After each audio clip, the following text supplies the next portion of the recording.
Let's prepare sambar rice. ముందుగా ఒక బౌల్లో చింతపండు యాడ్ చేసుకొని అందులో కొంచెం వాటర్ యాడ్ చేసుకొని పక్కన పెట్టుకోండి.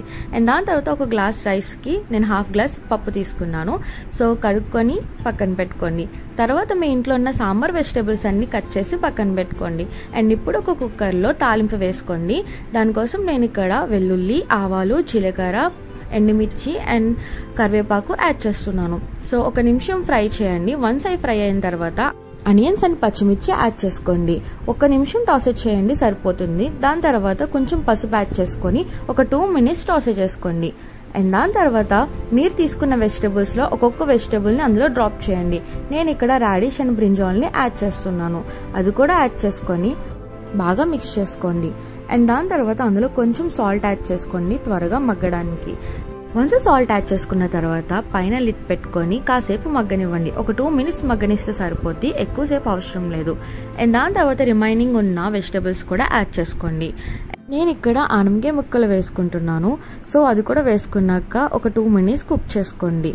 లాస్ట్లో మాత్రమే టమాటోస్ యాడ్ చేసుకోండి. వన్స్ మనకి అక్కడ టమాటో సాఫ్ట్ అయిన తర్వాత మనం ఆల్రెడీ కడిగి పెట్టుకున్న బియ్యాన్ని అండ్ పప్పుని అందులో యాడ్ చేయండి. నేను ఇక్కడ 1.5 glass వాడుతున్నాను. దానివల్ల నేను ఒక 5 glasses ఆఫ్ వాటర్ని యాడ్ చేసుకున్నాను. సో వన్స్ అలా యాడ్ చేసుకున్న తర్వాత మీకు కావాలంటే ఇదే స్టేజ్లో కొంచెం కారం యాడ్ చేసుకోవచ్చు. బట్ నేను ఇక్కడ యాడ్ చేయలేదు. మూత పెట్టుకొని ఒక 4 to 5 whistles వరకు తెప్పించండి.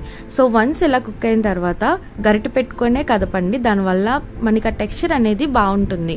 అండ్ వన్స్ మళ్ళీ అది పొయ్యి మీద పెట్టి లో ఫ్లేమ్లో పెట్టుకోండి. అందులో కొంచెం చింతపండు రసం, మనకి క్వాంటిటీ తగ్గట్టుగా వాటర్ అడ్జస్ట్ చేసుకోండి. అండ్ ఆల్సో అందులో కొంచెం ఉప్పు, కారం అండ్ పులుపుని బ్యాలెన్స్ చేయడానికి అందులో కొంచెం పంచదార కానీ బెల్లం కానీ యాడ్ చేసుకోండి. లాస్ట్లో కొంచెం కొత్తిమీర అండ్ సాంబార్ పొడి యాడ్ చేసుకొని బాగా మిక్స్ చేసుకొని ఒక 5 minutes లో ఫ్లేమ్లో పెట్టుకొని కుక్ చేసుకోండి. అంతే.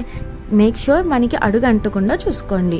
వన్స్ అయిపోయిన తర్వాత స్టవ్ ఆఫ్ చేసి నెయ్యి కానీ కొంచెం బటర్ కానీ యాడ్ చేసి ఒక 5 minutes వదిలేయండి. అంతే, మన సాంబార్ రైస్ రెడీ అయిపోయినట్టే. మంచిగా వేడిగా ఉన్నప్పుడే సర్వ్ చేసుకోండి. ఫ్రైతో కానీ, పచ్చళ్ళతో కానీ, చిప్స్తో కానీ సర్వ్ చేసుకోండి. అంతే. ఎలా అనిపించింది ఈ రెసిపీ? ట్రై చేసి మీకు ఎలా అనిపించిందో కింద కమెంట్ చేయండి. బాయ్.